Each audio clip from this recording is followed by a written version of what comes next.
Good morning, everyone, and welcome to the Superfund and Brownfield session for our ITEC conference. We're going to have 3 speakers today, and attendees will not be able to see other attendees. Attendees will not be able to mute and unmute themselves. Please utilize the chat box for all questions. And we're going to go ahead and get started with our first presenter, Michelle Barnett with the City of Tulsa. Michelle, the floor is yours.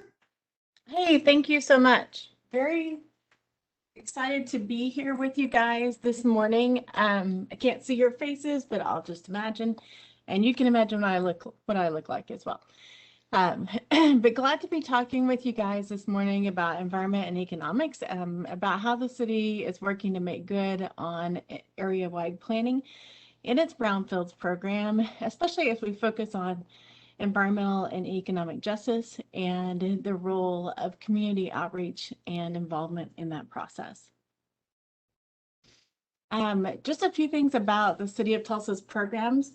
We do run several federally funded programs. The first of all being assessment services, where we provide free services to assist with assessment and cleanup of environmental contamination.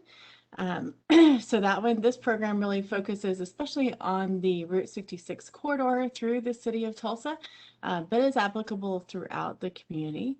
Another program that we operate is a revolving loan fund for brownfield cleanups. We've done one project downtown at 400 South Boston, which is now being converted to a Hyatt hotel.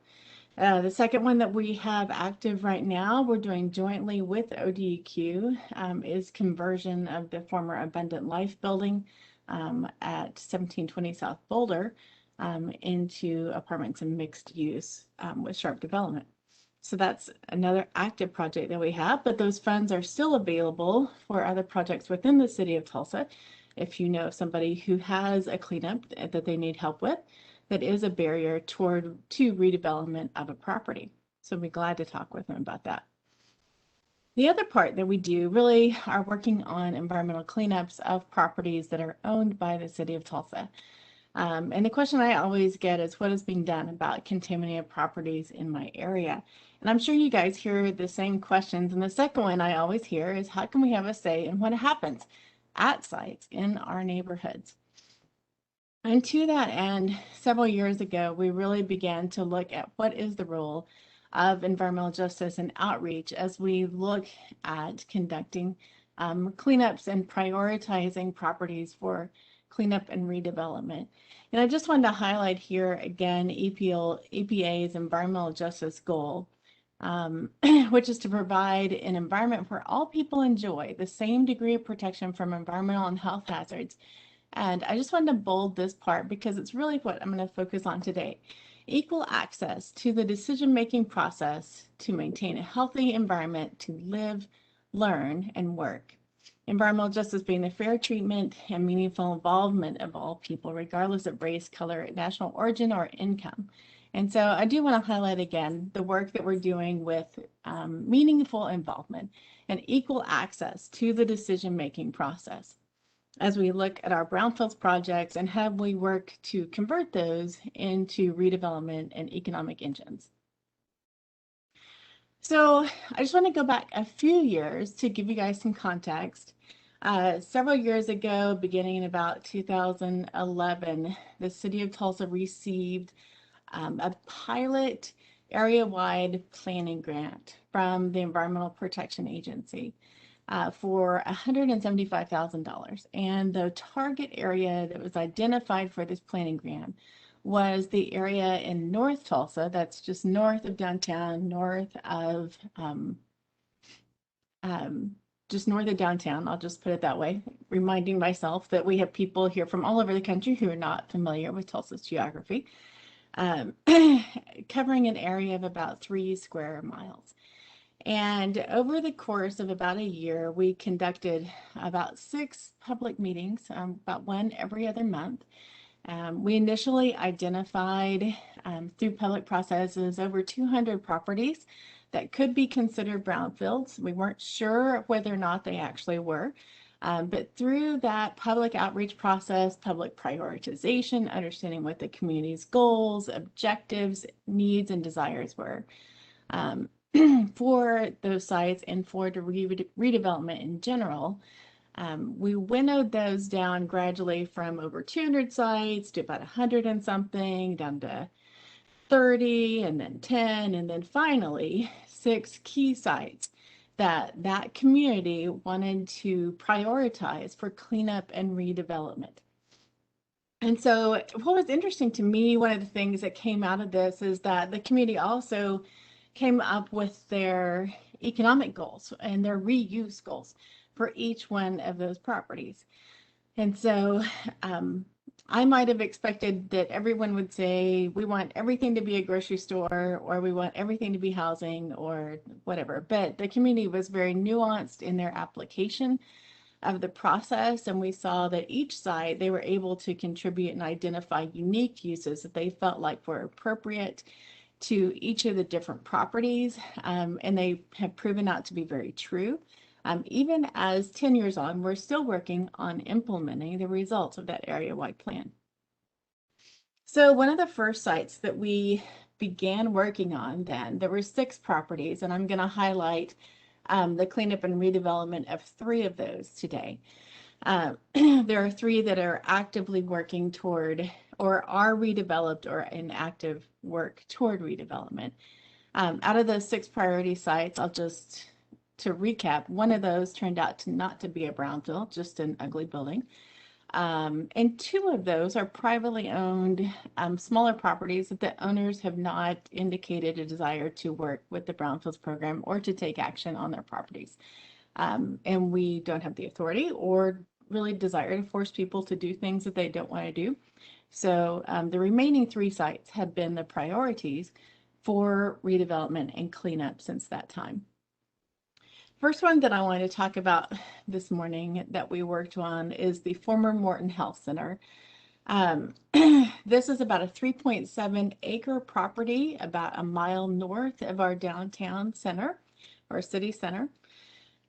It was originally the original Black hospital for the Tulsa area and was founded after the 1921 Tulsa Race Massacre as a hospital that would allow the treatment of Blacks in the city of Tulsa. So it was in a primarily Black community and continues to be that to this day. You can see the historic hospital there on the upper left. Over time, that hospital building was added onto, and you can see on the lower right, it's kind of got this 1950s, 60s addition to it, as well as several other similar era buildings around it. This facility has since been replaced by a newer, more modern facility just across the street, still serving the community. And the overall 3.7 acre property has been abandoned or idled for about 15 years or so now. During that time, vandalism, natural deterioration, and such have had a negative effect on the building. It did have impacts from asbestos and lead-based paint, especially in the original Morton Hospital. And so the focus of cleanup for this property was really addressing those concerns, as well as mold, and then a generator and storage tank in the basement that had leaked and released petroleum into the buildings, but there in the basement. So that cleanup was done in 2013 using funds through a subgrant from the Oklahoma Department of Environmental Quality. And the plans for redevelopment were initially put together. It was put out for a request for proposals from developers in 2017 through the Tulsa Development Authority. And an award was made to Pine Place Development for reuse of this property and redevelopment. And you'll see here a rendering of that property for redevelopment. You'll see in the center here, the old Morton Hospital, the historic building is still to be retained. That is going to be converted into a business incubator space for Black entrepreneurs serving the needs of this community. And then the remainder of the space is really looking at apartments and mixed use applications. So really mixed use further and closer to the main arterial road there in the front, with residential multifamily toward the back. This is across the street from a major public middle school, adjacent to another public library, and a stable residential neighborhood. So we're excited to see this continue to move forward as Morton's Reserve, a mixed-use development and small business incubator in North Tulsa. The second one that I wanted to share is the Peoria Mohawk Business Park. It's about 120 acres at 36th Street North in Peoria. That's about 3 miles north of our downtown city center. This property was really a greenfield, but it had been used for oil and gas development over many years. Over probably the last century, it had been used for oil and gas development and a lot of dumping over time. And so that's one of the examples of the dumping that you see there. So a lot of oil and gas, hydrocarbon impacts, as well as some low-level naturally occurring radioactive material from oil piping and such. So it was on site, as well as solid waste that had been dumped over time. And so the community's goal for this site was different. And so one of the things I really appreciate about the public involvement that we had is that, again, they understood each site is different, the needs of each part of the community are different, and the opportunities for each site were different. And so the goal they had for this site is to provide a place of employment. And so this property was put together by a couple of different entities, including the George Kaiser Family Foundation, and compiled from several different parcels. The city of Tulsa its voters approved $10 million for infrastructure and preparing the site for development. And it is currently a business park that is in the middle of a low employment area in the city of Tulsa. But very soon we are going to have our first tenant there. Muncie Power Products is putting in its larger facility here in Tulsa. It will employ about 300 people at this location in a building that initially is about 150,000 square feet. It will be opening later this year. And so we're very much looking forward to having our first anchor tenant in this 120-acre business park in the city of Tulsa. Really just long-term coming out of this public planning process, the funds that are available from EPA and from ODEQ for cleanup, as well as the Oklahoma Corporation Commission, which oversees petroleum cleanups in the state. And then really moving toward long-term redevelopment and conversion of these abandoned properties into the economic engines that they can be for our community. The third property that I wanted to share with you guys this morning, this was the third site that was identified in that public planning process for the area-wide plan, is the Evans Fintu property. This is adjacent to our downtown central business district. It is 23 acres of former industrial property. So it's a pretty large piece of property adjacent to the central business district. I'll just give you an idea here of what some of the surrounding land uses are there. You'll see here in the blue and orange in the center are these 23 acres. Adjacent to the west is a rail line and Oklahoma State University's Tulsa campus. To the kind of northwest there is Langston University in Tulsa. That's a historically Black college university. To the southwest, you'll see our AAA baseball field at One Oak Field and the John Hope Franklin Reconciliation Park, as well as the historic Greenwood District. Really all of the land that's represented there to the west from where the historic Greenwood District marker is all the way up to the top of this photo is part of what was considered Black Wall Street and the subject of the 1921 race massacre, where this area was pretty much burned to the ground. Urban redevelopment came in later in the 60s and 70s and moved the people out that had been living there, as well as placed a highway. through the area. As you can see, there's an interstate highway that was placed there as part of the redevelopment, urban development in the 60s and 70s, and effectively cut the Greenwood district in half again. As a result, the Evans Fin Tube site is somewhat isolated. It is a former metal foundry, producer of steel, heat exchangers, and electric motors there for many decades, but it had been abandoned for about 30 years. On the east side of the property, you'll see the Crutchfield neighborhood, which was kind of a live-work neighborhood where people could live there and just walk to their jobs. Over time, this has been developed. So one of our goals really is looking at not only the environmental justice associated with this, but also the economic justice associated with helping restore jobs to the people of the Greenwood district and providing them a destination that they could come to. Okay, so one of the first tenants that was identified for this property was USA BMX. The city of Tulsa courted them from their current headquarters there in Phoenix, where they are right now, to move their headquarters to Tulsa, along with an incentive of about $15 million to build their new facility and to build out the Evans Fin Tube property. So the north half of the Evans Fin Tube property is going to be developed and is being developed currently as the USA BMX headquarters and their Olympic training facility.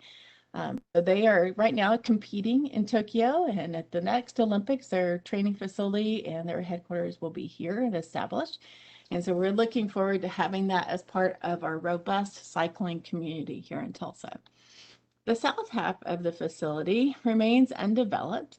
It is occupied by the former Evans building there, as you can see, and sits on about 11 acres that is adjacent to downtown. So it has a lot of potential there, just from its proximity to the central business district, as well as the adjacency to the USA BMX site and the University Center. So we have recently put out an RFP for this property. I'll just go back real quick. This again is about 11 acres. The Evans building here is about 120,000 square feet. It's a National Register of Historic Places facility, again, right adjacent to the former Greenwood district. So if you're familiar with that area, thousands of people were displaced, homes and businesses burned. And still the city of Tulsa works with the community to work on reestablishing this area as an economic engine for the community. And so we look forward to the redevelopment of the Evans Fin Tube property, not only through USA BMX's position there, but also what the Evans building RFP will turn out to be. And so I just want to give you a little more information about that. It is a short walk to downtown. It's probably a quarter mile, about 3 blocks from the central business district, located at the eastern edge of the historic Greenwood district and adjacent to BMX. It's got this 100-year-old building, the Oklahoma Iron Works building, and it's being offered up through requests for proposals to developers currently as an opportunity for retail, entertainment, cultural, and flexible office development. And because it is on the NRHP, it's eligible for historic rehab tax credits at both the state and the federal level. So we're looking forward to that. We're actually in the middle of evaluating proposals from developers right now. So we'll get together and begin to line out what we think our short list of developers are for this property here in the next week or so. So it's an exciting time to be looking at what the Evans Fin Tube site is going to be. And with that, I just want to conclude. We've got just a few minutes here at the end for questions and answers. If anyone has any, I would be glad to answer those now. Thank you, Michelle. If you'll go ahead and check your chat box, and I'll check this one.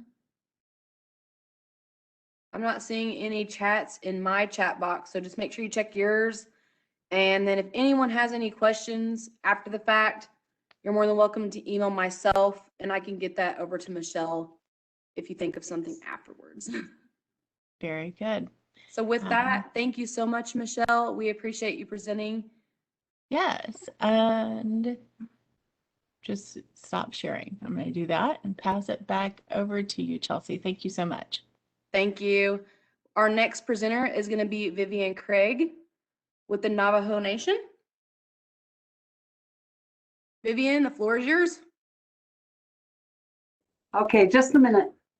Okay. Do I just click on this one?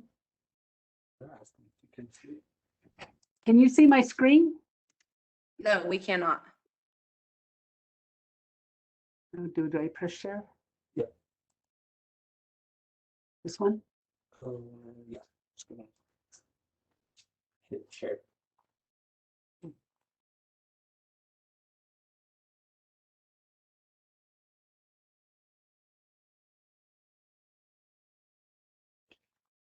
What about now, Chelsea? Yes, I can see it. Are you planning on doing it in PDF version or are you going to do the PowerPoint version? The PowerPoint version. Okay, so right now you're sharing the PDF version on the internet. Oh, shoot. Well, I can do the PDF. Okay, whichever works for you. Okay. Then how does the You screen? just scroll down. It's not good. So how do I know my screen is up? It's just they're gonna say that you're already sharing it, so you just gotta go through your slides. Oh, Yeah, you just okay. gotta scroll down. PDF, you just put it right. So do you, Chelsea, do you just see the first one? Yeah, I'm seeing the first and the second one. Not all of the shoot. second one, but all of the first one and then like half of the second one. You have your PDF or your PowerPoint. Okay, let me stop sharing and pull up the other one, Chelsea. Okay, How do I do that? yeah, go ahead and have your, just pull your PowerPoint up, stop sharing, and then pull your PowerPoint up, then hit share again. Stop sharing. Okay. And then,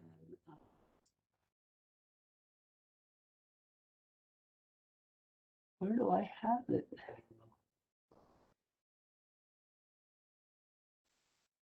Oh, right here it is.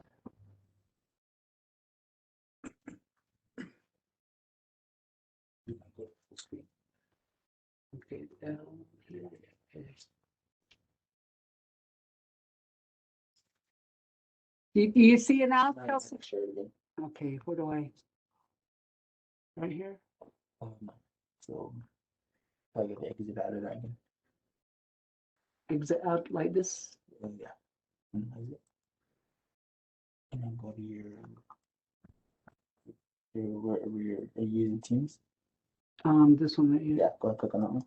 And then hit share again. Right here? Not the one, share. Oh. And then this one? Yeah.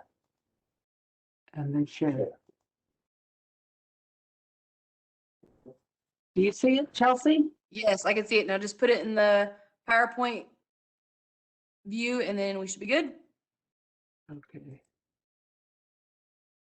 So this one has to come over here then, right? Yeah. Shoot. You shared the first screen, it's supposed to be the second screen. So how do I move this over here? You gotta exit back up. That's good. Where's your mouse?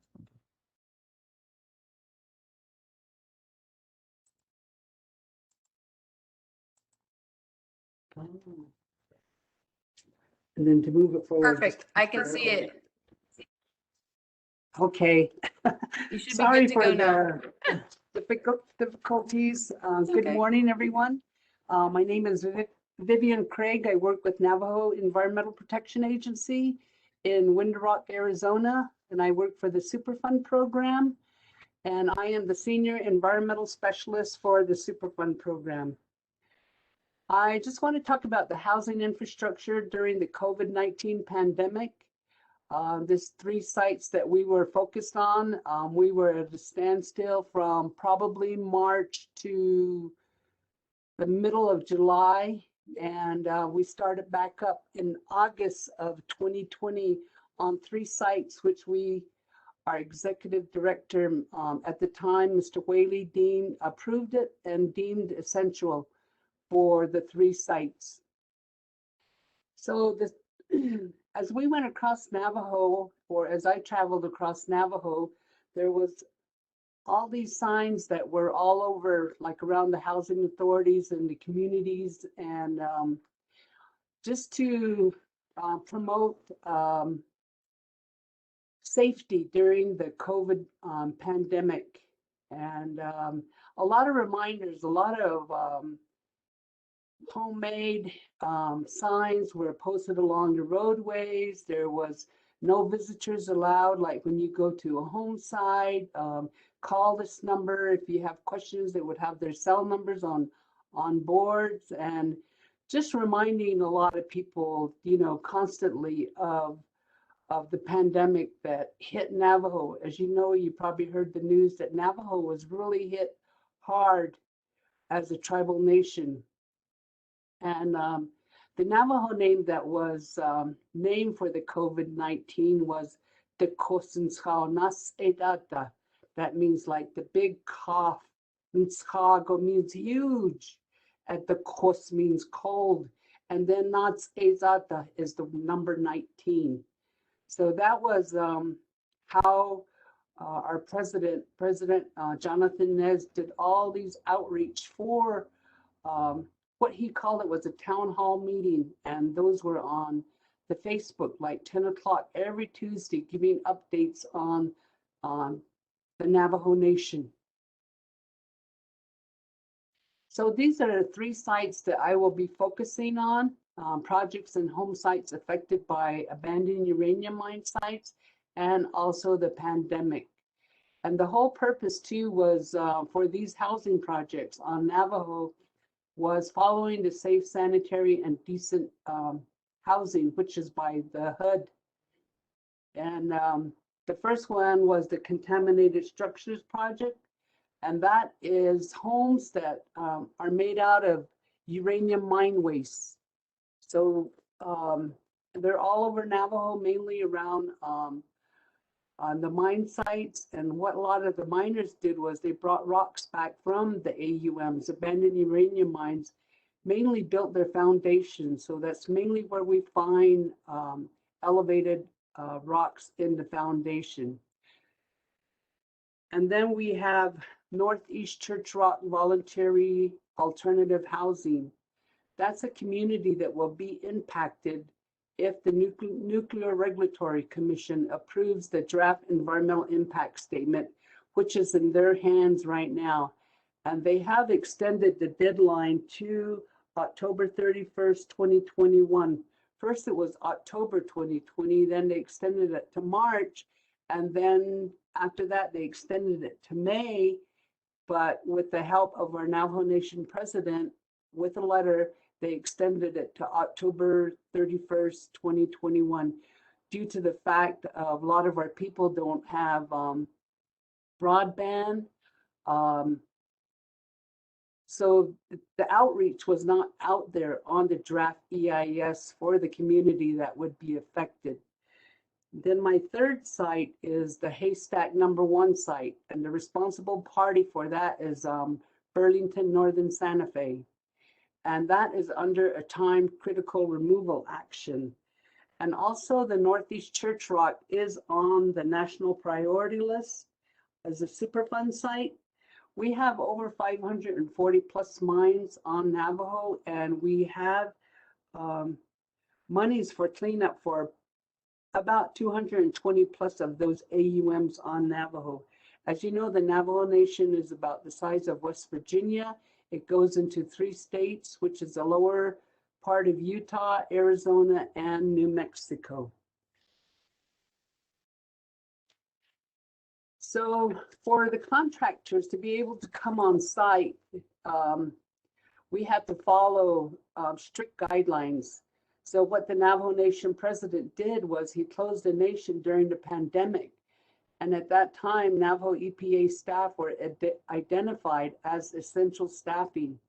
And we as Navajo EPA were tasked to identify all Navajo residential entities requesting to do work on Navajo to coordinate those requested tasks through Navajo EPA.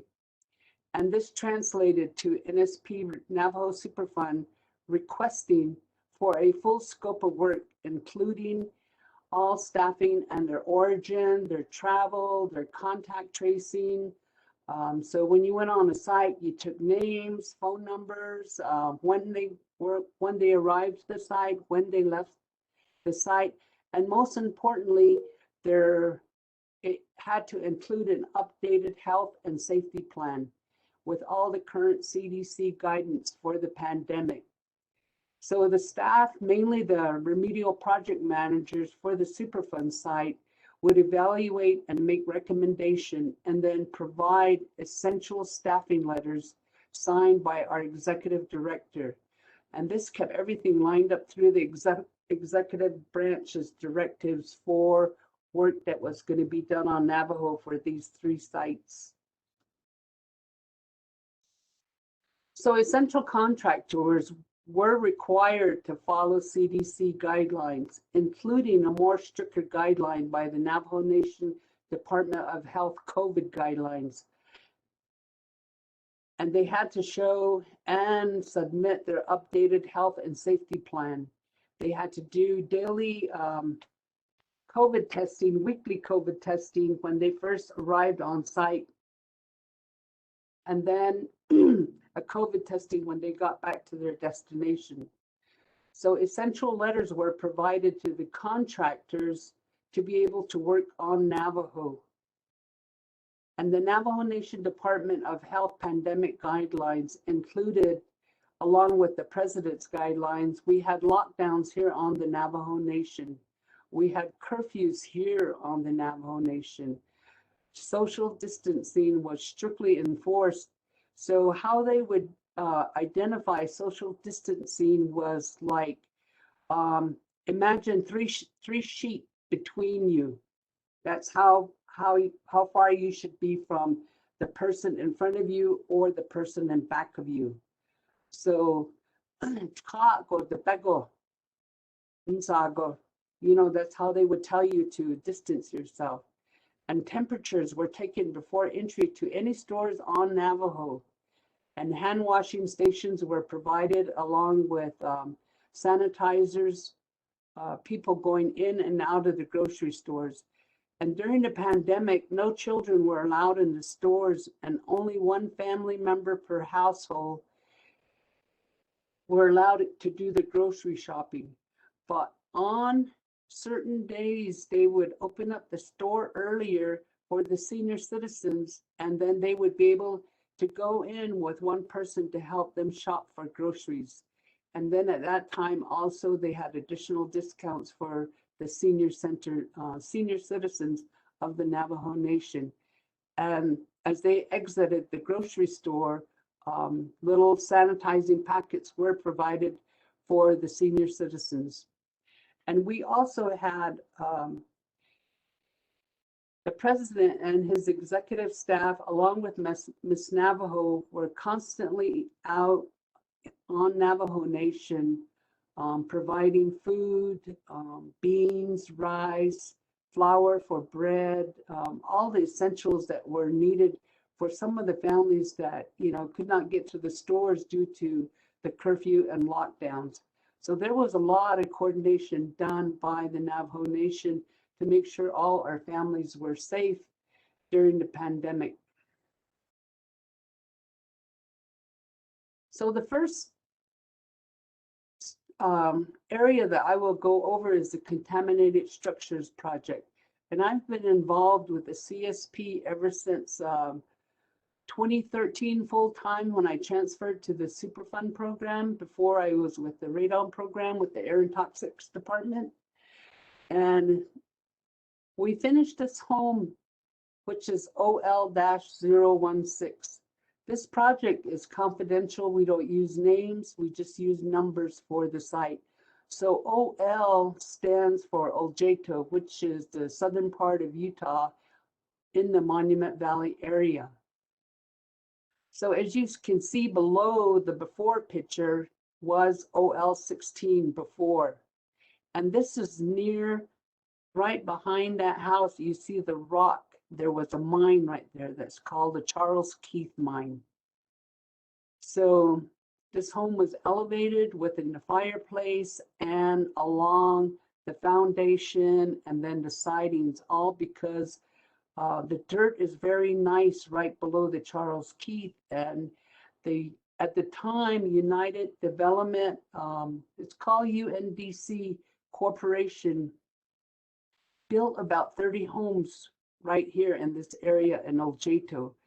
And so far, we have replaced 3 of them due to the fact that they qualified for replacement. And you can see the after picture of the nice, safe, and sanitary home that was made for this family. While the families are having their homes built, the homes are demolished right in the same place.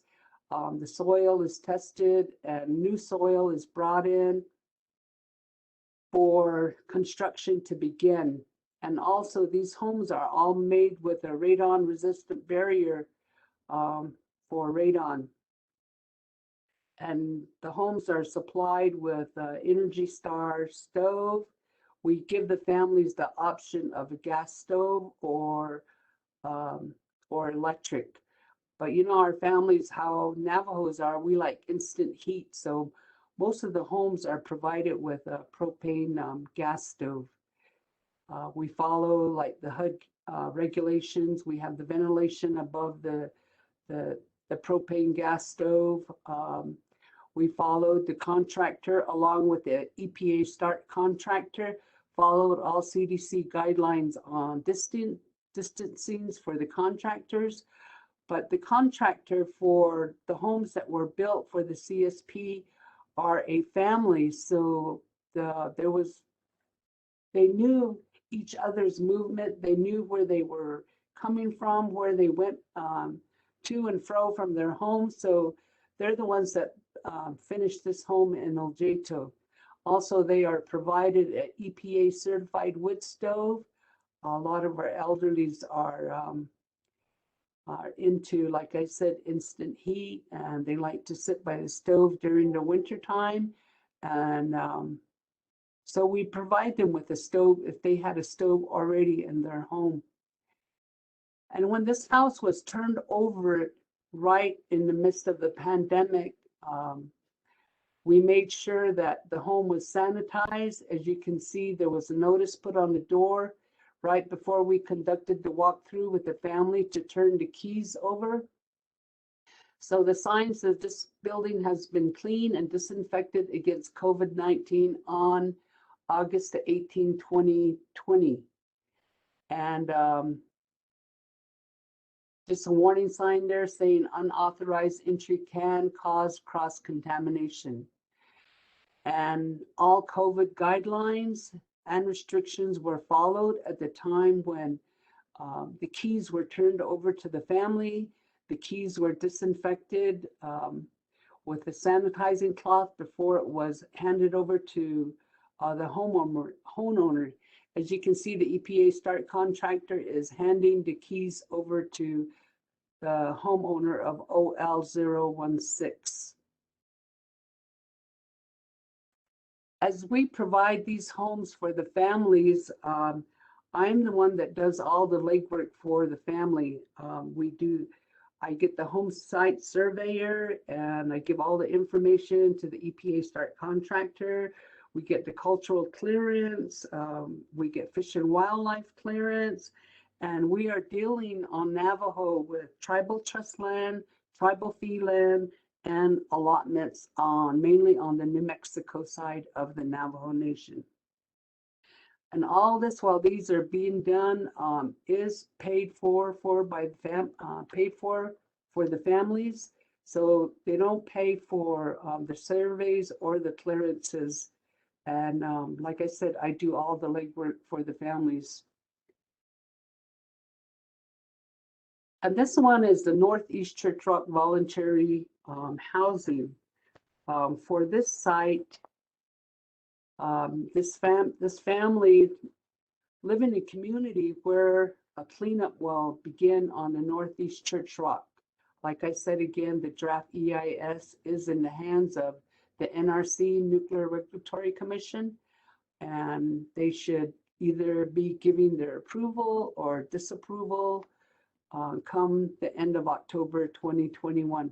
Right now, they are having a lot of outreach on KTNN, which is the Navajo station on Navajo, and KGAK out of Gallup, New Mexico, informing them of the upcoming draft EIS and what cleanup will involve for the site. This is a home, a modular home that's been on site ever since October 2019 during the pandemic. Since there was no work being done at the beginning of 2020. As you know, a mobile home and a modular will always begin to shift. It started cracking, especially around the double doors. And during this time, when we were approved to begin essential work for the Northeast Church Rock Voluntary Alternative Housing, we had problems with the water line extension, the road to the home because of the right-of-way, the 401, the 404 permits, and then also including the COVID-19 pandemic delays. Once the water line was completed, a pressure test had to be conducted with Navajo Tribal Utility Authority on site. And we had a master system operator, MSO from the Crown Point District, on site to conduct the pressure testing.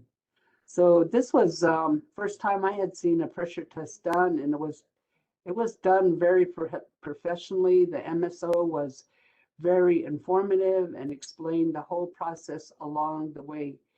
And at the time the pressure test was being conducted, Army Corps, who's the contractor for EPA, also was on site to observe the pressure testing. As you can see where the failed water meter inspection is, that whole area was installed wrong. The domestic stop, the water meter can, the curb stop, the gate flush valve were all supposed to have been 3 feet apart. And on this picture, where the failed water meter inspection was, they were only like a foot, 18 inches apart. So that had to be all dug up and put in properly according to the drawings from the engineering section of NTUA. And as you can see, the gate valve, the white pipe that's extending out at a diagonal, was two pieces of pipe pieced together, which is against the NTUA regulations for a gate valve. So our recommendation to the Homes Direct contractor who came off of Navajo kept saying, well, this is what we do in Bernalillo County. This is what we do in Bernalillo County, which is around Albuquerque. And I had to tell him, sir, you're not here. You're not in Bernalillo County. You're on the Navajo Nation. You have to follow NTUA guidelines if you want this meter inspection to pass. So what I recommended to the Homes Direct contractor was to hire a Navajo contractor who knows how to install water meter cans for homes that are being put up on Navajo. So they corrected the gate valve and also placed the domestic stop, the water meter can, and the curb stops 3 feet apart. And they put in a one-piece pipe for the gate valve and painted all the pipes that connect to public water and paint it blue. So that was installed correctly. After everything was correctly done, a bacteriological water test was conducted.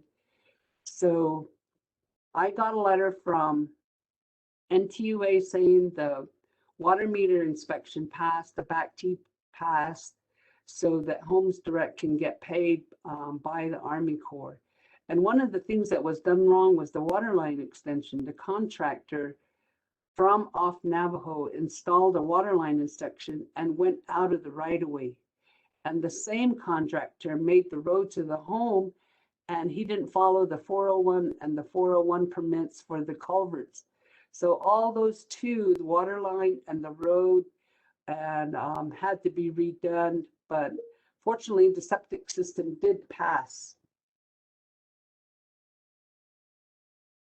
So This one, to me, I'm just very disappointed in this project, which is the haystack. It may be somewhat safe. This is a home that was two mobile homes that were within the AUM boundaries. So for the time critical removal action, once that was to start, these mobile homes would be in the way. And the responsible party for this site is Burlington Northern Santa Fe. As you can see, the mobile homes are probably safe, sanitary, and decent. But look at the ramps. It's just uncalled for. Look at the trailer skirting. What they did when they installed a mobile home was they put like a moat around the mobile home. So, I mean, like right now we're having monsoon season, July, and coming August, they'll continue. The skirt has already been damaged. It's not sound, it's not sturdy. The ramp is not even safe. It just wobbles. When you touch that ramp, the handle to it, the rail to it, it just sways back and forth like a foot.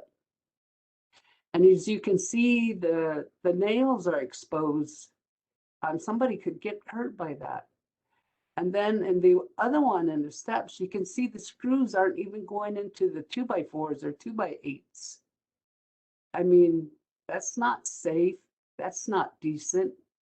And then the kind of boards that the contractors use, they're all cracked. They have a lot of those knots in them. And to me, that's not safe. That's not decent. And look at the steps there. You see that big old knot there too.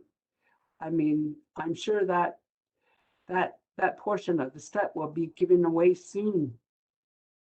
So I'm very disappointed in this. Right now, we have a technical team addressing this site. The families are anxiously waiting to move in. It's not Burlington that's hurting. I mean us, but it's the families that want to hurry and move in. And I'm trying to get the families moved in before the school starts so that it doesn't interrupt with, you know, the happiness of starting school, and they'll have a place to do their homework. And so hopefully we can get this one situated and families moved in. And in the meantime, we're also having a time critical removal of a site in Navajo, New Mexico, which was an old lumber wood milling site. So EPA and Navajo EPA Superfund is on site along with the contractors. And again, ahiha, meaning thank you. And I just want to introduce myself. On my maternal side, I'm of the Tlogi clan, and then and my Che, meaning my maternal grandparents, are Katne Sani, which is the Tingle clan. And then on my paternal side is the Bit'athni. I looked up the word Bit'athni and I found out his sheaves leaf clan under the Clover clan, but I was always taught by my dad that it's the Folded Arms clan. And my paternal grandparents are Tachini, which means red water running into the water clan. And that's my presentation. Thank you so much for listening, and thank you again. Shad.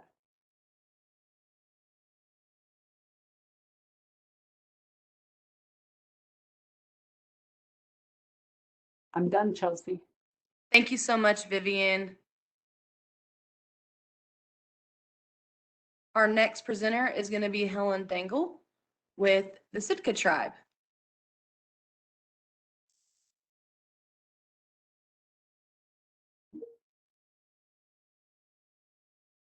And Vivian, I didn't see any questions in the chat box, but if anyone sends me anything, you may check yours as well.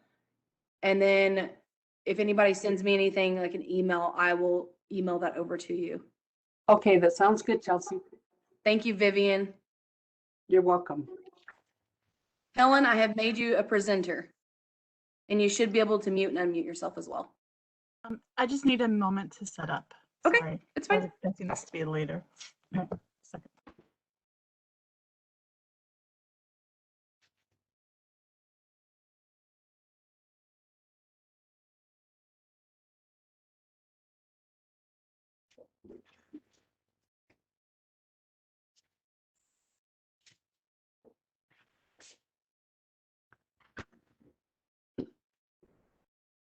And Helen, when you get ready to share your screen, like I mentioned to the other presenters earlier, it's easiest to go ahead and have your PowerPoint pulled up and then hit the share button.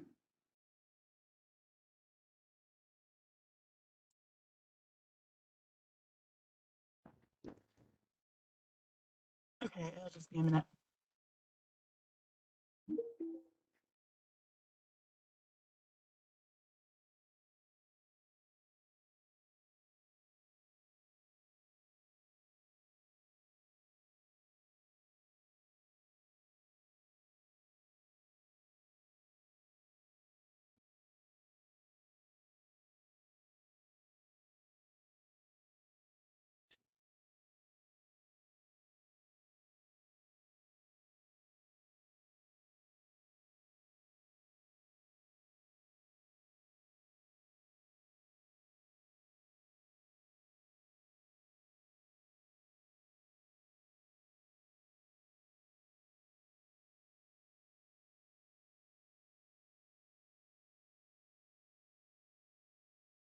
So while I'm getting started and trying to get my files in order, I'm Helen Dangle. I work for the Sitka Tribe of Alaska.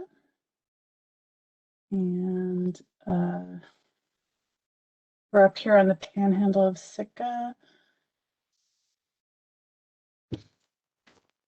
Maybe.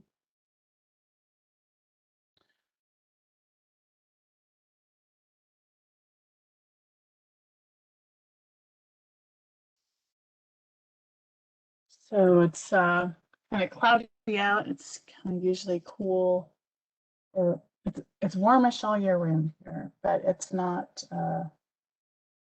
It's generally a lot of rain because we live in a rainforest. So I will just I'm gonna try to start, and hopefully this will work.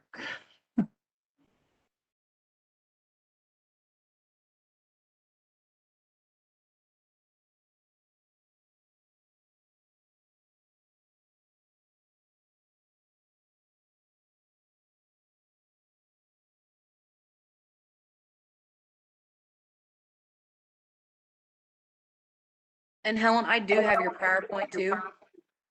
If you need Okay, me to. that's fine. Just need.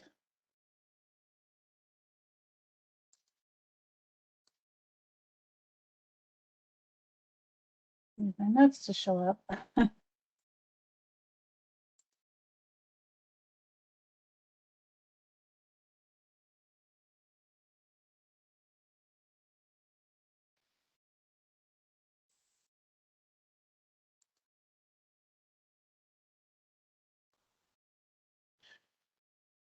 Okay, I'm gonna try.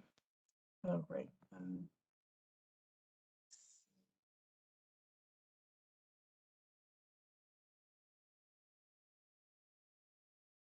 Try sharing now.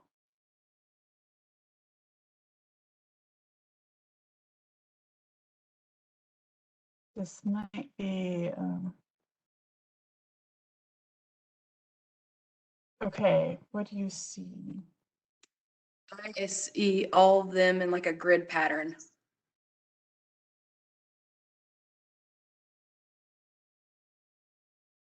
Perfect. You're good then. You're good to go.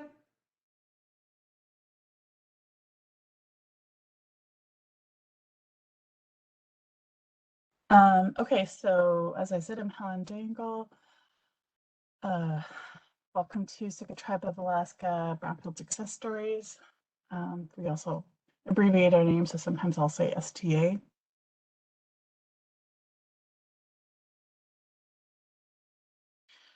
And I am Tlingit.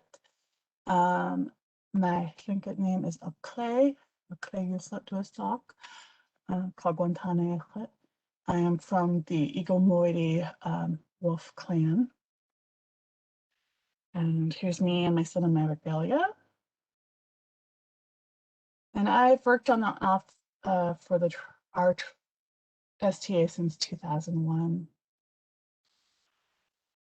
So this is where Sitka is in Alaska. We're down in the Panhandle, which is warmed by the Pacific, we call the Japanese current. So it's pretty temperate. We don't get much snow in the winter, only a couple days usually, and then it doesn't get very hot.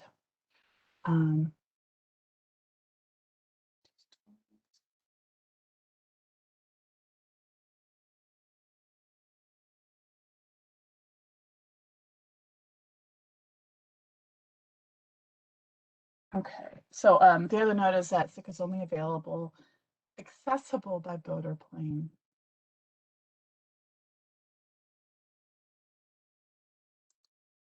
And like most tribes in Alaska, we don't have reservation lands.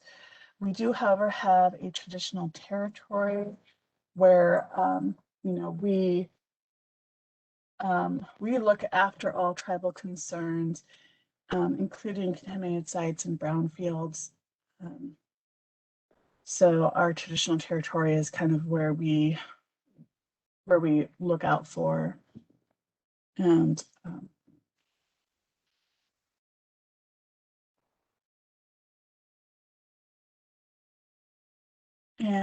oh, okay, so these are our brownfields inventory, partial list. We have 215 brownfield sites in our inventory. 25 of those are formerly used defense sites, and we actually track about 112 of the sites. We have 23 sites that still need remediation in Sitka tribe's eyes.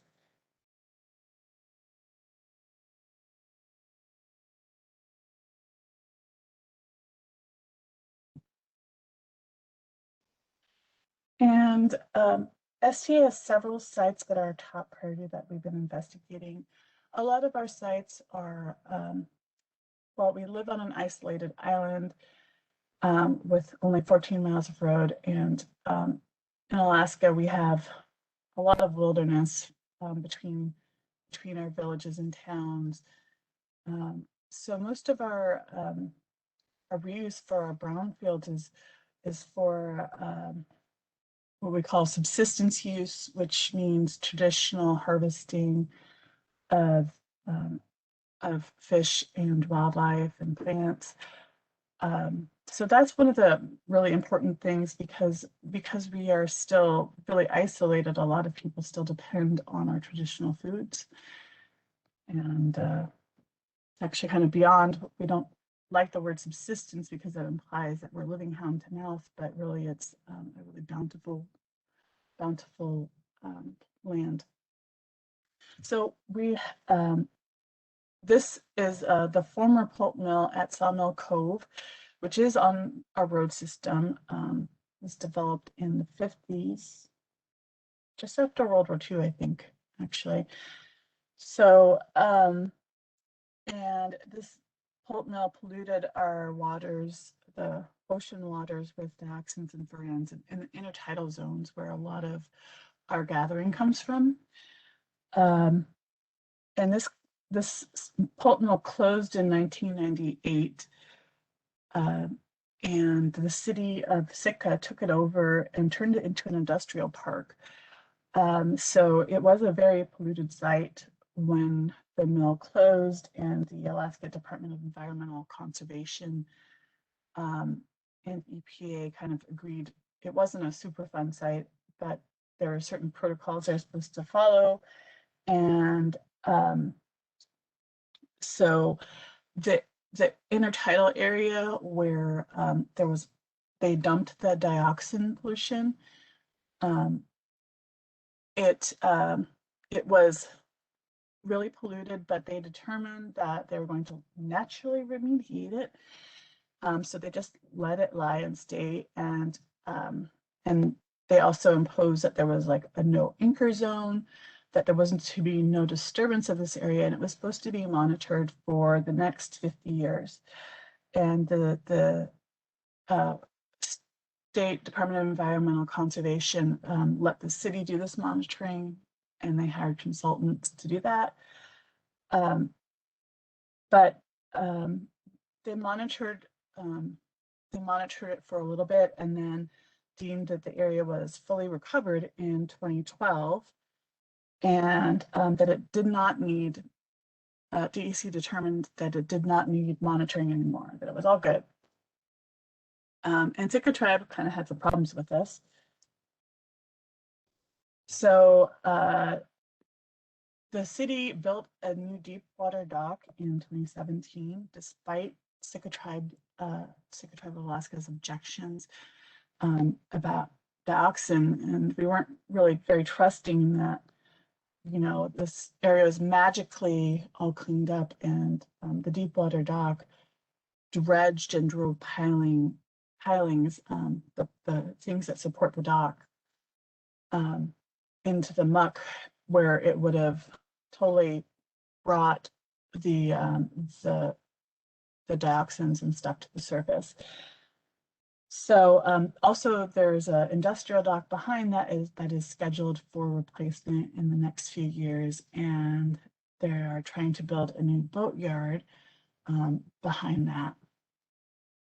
So what Sitka Tribe did was, back in 2019, we hired geosyntech consultants, and they have expertise in dioxins. And we had them review all the documents from the time the pulp mill closed to the present, to see if they could determine if there was actually recovery like they promised, if it was all good and not needing monitoring. And if there's any cause for concern regarding the replacing of the dock pilings. And what they found was that the area of the docks were built in was not included in the thing. And I don't know if you can see my pointer, but to the top of the screen, there's this yellow box. That's where the docks were built. It wasn't included in the pink outline. And the area included one of the most highly contaminated, highest levels of dioxin contamination. I don't know if you can read it because it's kind of blurry, but it says 26.4, where, you know, the other values are a lot less. Well, there's some that are that high, but there was no reason, there was no explanation to why it wasn't included in the monitoring. And so, you know, we have brought this up to DEC, and they kind of punted it, asked ATSDR to look into it. That's the, I think probably most people know, but it's, I think it's the association, no, I can't remember what it is, but it's toxics, the national agency that looks at toxics.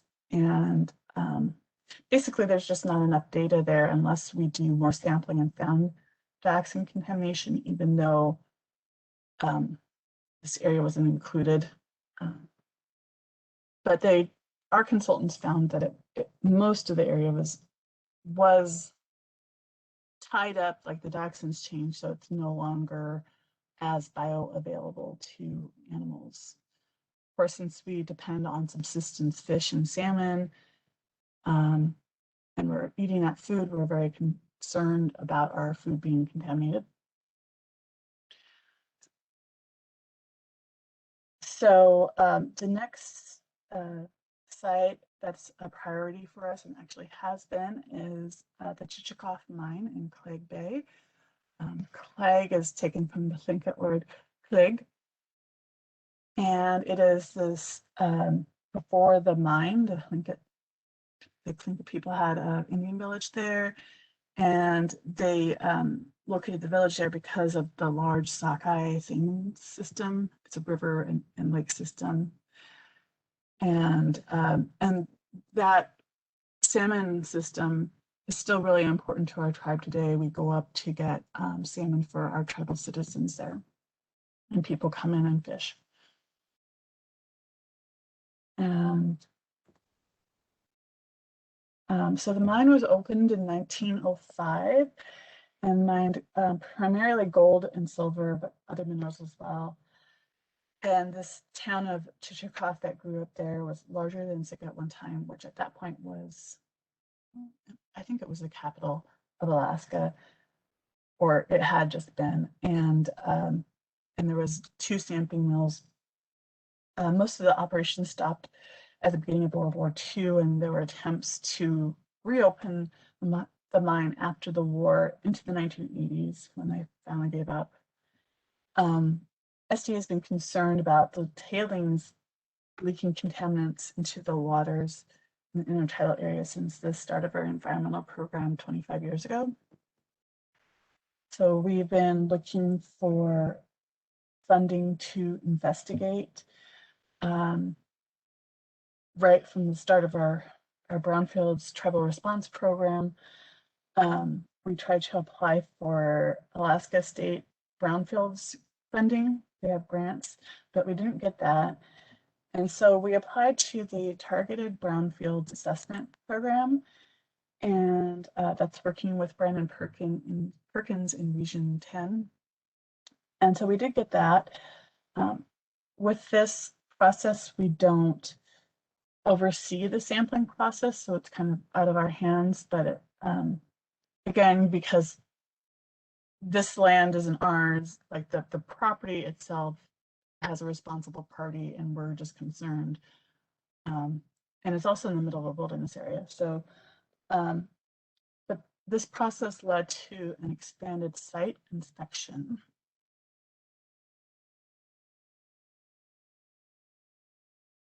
And so EPA created a Superfund technical assessment response team, which is also called the START.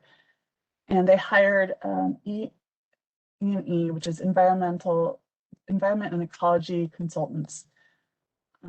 And they came up in 2017 to scout the location and develop a sampling plan, and then came back in 2018 to actually do the sampling, and I was able to go along and observe and help a little bit. So here are the consultants doing the sampling work. So results. We received the expanded site inspection report over a year later, and the report showed that the site does meet criteria to be on the National Priorities List, also known as Superfund. And it has, in the results, there were significant levels of a host of different heavy metals, also petroleum contamination, DROs, RROs, etc., from oil tanks, storage tanks left on the property, and the tailings. There is subtidal sediment, and they tested bivalves, which are like clams and cockles.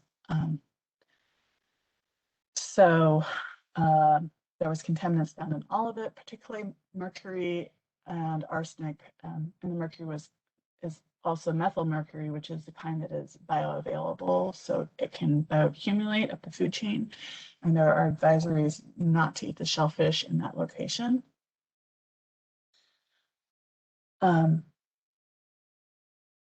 So as you all probably know, just being on the Superfund list, even if we got there,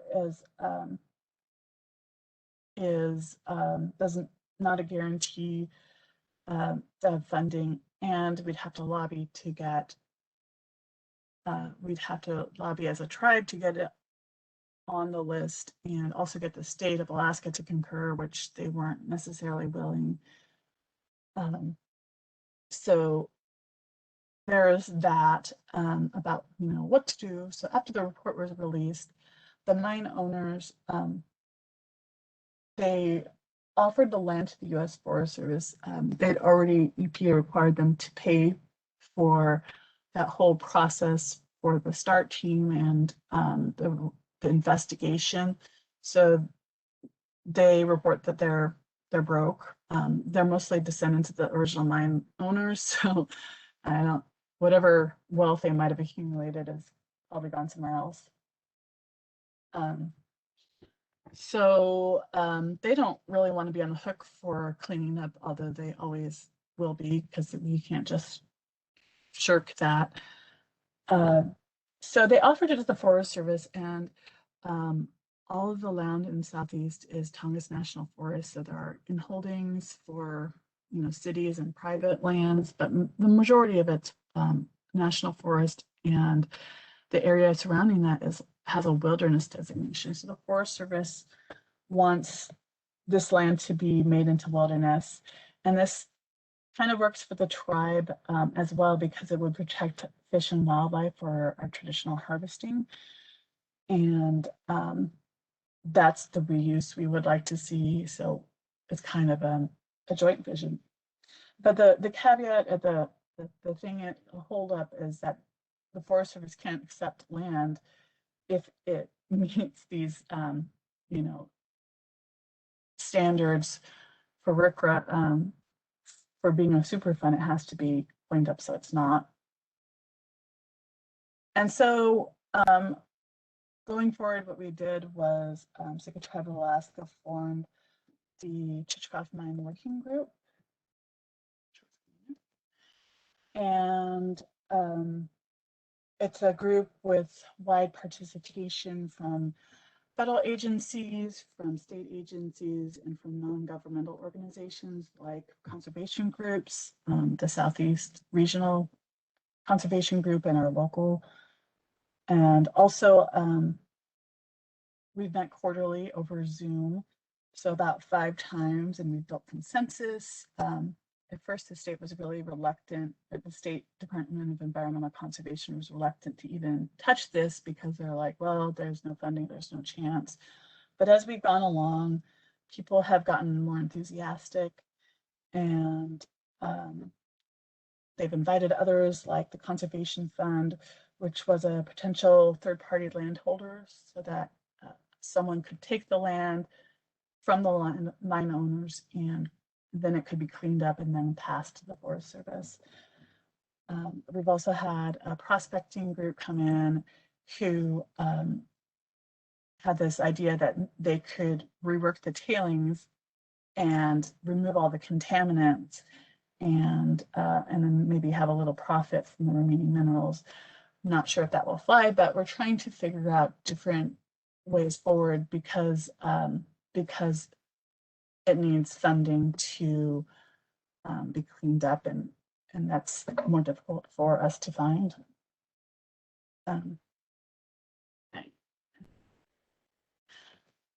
So then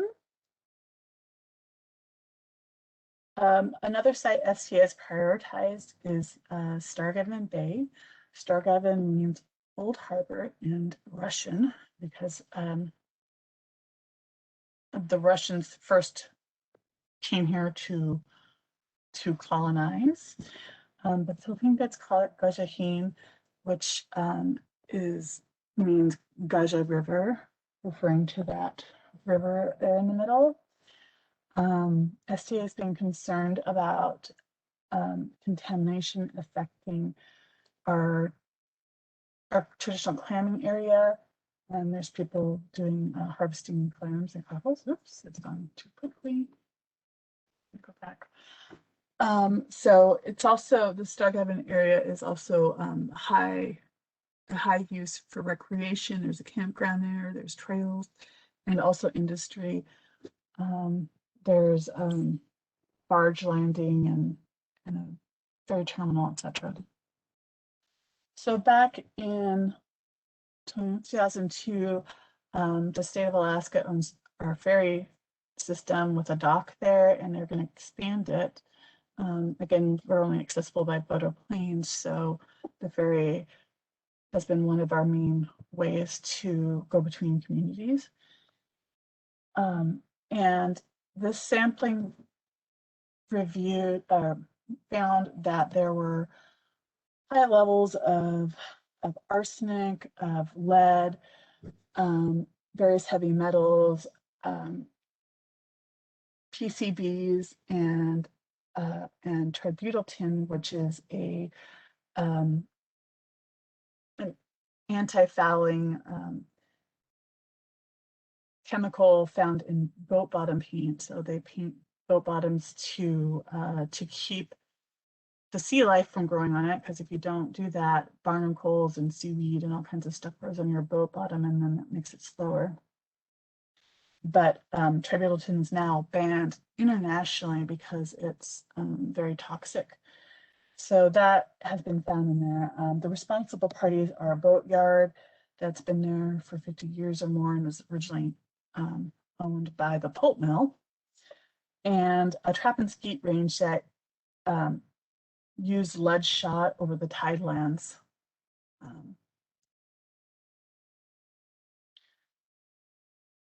So ST has investigated this site through our TRP, our Tribal Response Program, our Brownfields Tribal Response Program, by breaking the project into phases, which are funded from year to year. So we hired Rodolphe Environmental in 2019 to write our sampling and quality assurance plan, project plan, also known as a QAP. And they also wrote our health and safety plan. And then we were able to, we hired BGES Consulting to do the sampling work. It took place in the summer of 2020 in the midst of the pandemic, which almost was canceled because everyone was in lockdown here as well, but we were able to do it at a time of low COVID risk. So here we are sampling, and Sitka Tribe expanded the sampling area beyond the immediate contaminated site into our towards our clam harvesting areas, our traditional clam harvesting areas, to see if there was any migration that might have migrated that way. So the labs analyzed our samples in the fall and winter, and in spring, BGS was able to present us with a report and their findings, which we also shared with the Department of Environmental Conservation. And so results are summarized on this map where it shows the locations and what was found. There's just a lot of contamination overall, and some contaminants of concern increased.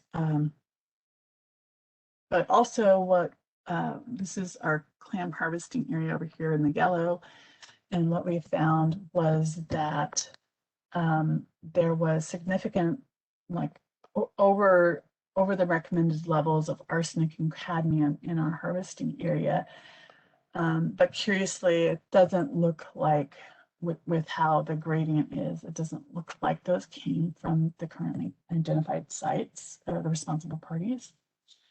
So what happened after this is that DEC, or the Alaska Department of Conservation, took this report very seriously, and more so than our other things where they kind of ignored it, but they called a meeting and invited the Department of Fish and Game and the Department of Health, the Public Health Division, regarding these results, and gave a presentation. So the public health they have a environmental health program that they're assessing the data to see how contamination might affect human health, and writing a letter of health concern, which is an official action. And they told us that although if you eat clams or cockles, there won't be an immediate toxic effect from eating them. However, there might be long-term health effects from the arsenic and cadmium. So one of the things we are doing was we've added this, the clam harvesting area as a separate brownfield site in our inventory, so we can investigate it further and look for more funding to continue monitoring, which was one of the recommendations, was to continue to monitor the site. And we also are going to do outreach. We are doing outreach and education, that we're doing this kind of carefully to inform people, you know, give the education with it so they're not scared to eat an important traditional food. And the next thing that we've done, another success, is this is kind of off exactly site investigation, but we've developed a policy or procedures to provide oversight and enforcement of cleanup on brownfields within our traditional territory. This is difficult in Alaska because due to our lack of trust lands, and you know, probably any tribe that might not have lands or might need that. So we developed this policy to cover tribal approval of cleanup plans, like development of the cleanup plans, and verification of cleanup. So we, because we don't own much land where we would ourselves would develop a cleanup plan, although it is possible, it's mostly focused on giving input and oversight of cleanup for sites undertaken by governmental or private parties, excuse me. So I worked with Kansas State University Technical Assistance to Brownfields program to develop these standard operating procedures, or SOPs, and I presented about excuse me, the policies at other conferences with KSU TAB, and shared it with other tribes if anyone's interested. So as part of following this policy, I've tracked and commented on a cleanup plan developed by the U.S. Army Corps of Engineers for Fort Babcock, which is a formerly used defense site. The area was built up during World War II, so it's had a base there with people and a number of gun placements and other associated things. So we've been following that process. The cleanup plan looks great, but they're still looking for funding in another couple of years before they can actually clean up the site. Another thing that we've done for oversight and verification of cleanup is we've overseen the former Unocal tank farm in the Sitka Indian Village. So it's right in the middle of our traditional Indian village, and they're in the process of closing this site, and so they had monitoring wells that were installed to see that, and they've already cleaned up the area. So before we had any procedures, but they were removing monitoring wells in the process of closing the site formally with DEC. So this is something we're also concerned about because it's in our Indian village where our tribal citizens live.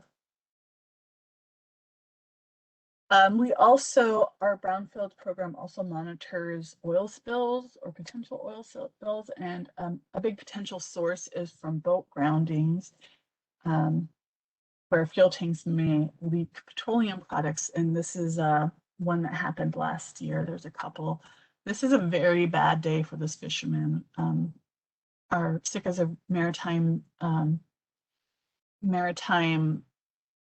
culture, and a lot of people depend on fishing. A lot of tribal citizens depend on commercial fishing to provide for their families, and also as a means of getting fish for traditional harvesting easier. So the other thing that's sort of a success is outreach. We haven't been able to do the traditional outreach in public meetings where we might see tribal citizens. So we developed a postcard, which is now falling by. And that postcard was mailed to tribal citizens in Sitka. trying to get their input. We've also developed a web page and it has an interactive ArcGIS map, so you can go to our web page and look at the sites and click on them, and it will have information connected to our Brownfields inventory. So select parts of it are available. We keep some information confidential, of course, and especially anything that might be a cultural site. So another fun thing that we've been able to do that is, I think, pretty successful in our program is we've had, we're teaching youth to do Brownfields site surveys and marine debris surveys. So again, we live on the beach. Lincoln are actually, we call ourselves the people of the tide. So marine debris, like garbage washing up on our shores, is important because it also, is potentially impacting our harvest areas. And so this is from our summer tribal youth interns a few years ago who did these surveys. And this last year, we weren't able to have any tribal youth interns in our office due to COVID. So I worked with a local high school teacher and taught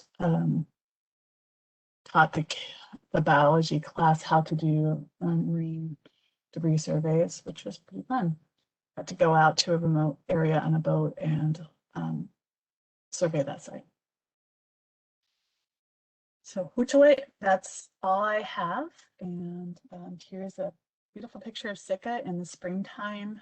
This is during our herring spawn. The herring come back every year in the springtime, and it's the beginning of our harvesting season. And so it's really meaningful to us. We celebrate with ceremonies when the herring return, we welcome them back. And it's just very beautiful. And here's also my contact information if you would like to contact me. So Gunoshchish, which is thank you. Thank you so much, Helen. And that is a beautiful background. That is gorgeous. So I'm going to have the presenters. I want you guys to go ahead and check your chat box and make sure no one sent you guys any questions related to your presentations. I don't see anything in my chat box, but like I said, the attendees can actually direct it to the presenters. So just check your inboxes, your chat boxes real quick, and we'll see if there's any questions.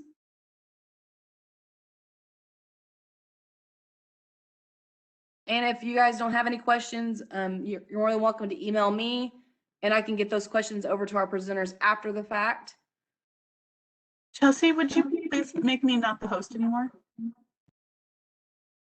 Yes, hold on.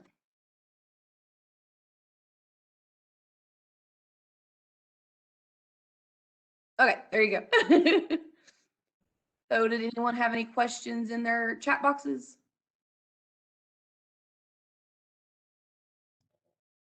Not me, this is Vivian. Helen or Michelle, did you guys have any questions in your chat box? I did not. I just had someone thank me case studies, that's all. So Okay, awesome. Okay, well, with that then, Helen, Michelle, Vivian, we really appreciate you guys joining us today. Great presentations, very informative, and the projects you guys are working on are really great. So thank you guys very much. Our next presenters will be at 1 o'clock in the clean air breakout session. Thank you guys very much and have a good day. Thank you, everyone. Thank you. Bye-bye.